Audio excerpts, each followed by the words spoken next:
40 years after Goin Down the Road made waves, the red carpet was rolled out for its sequel. In 1969, long before there was an established Canadian film industry, Goin Down the Road was made by director Don Shabib on a shoestring budget. He cast inexperienced actors to tell a gritty, heartbreaking story. Didn't I tell you it'd be great?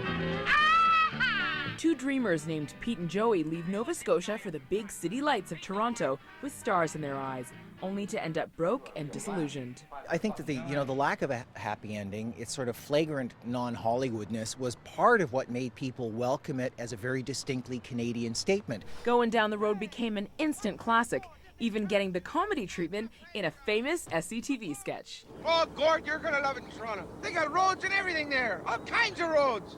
And jobs too, lots of jobs. Doctoring jobs and lawyering jobs. Jobs for me and you. Nobody believed in the film when it was being made. Nobody. Then when the reaction to it was good, I was overwhelmed by it. 40 years later, Down the Road again reunited the team. We knew it was a risk.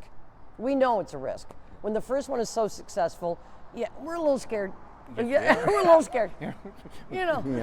The sequel is a story of redemption. Pete's on the road again to fulfill Joey's dying wish to make peace with the wife and daughter his pal left behind and to scatter his ashes in Cape Breton. Well, you know what? You're proven to be more of a pain in the ass dead than you were alive.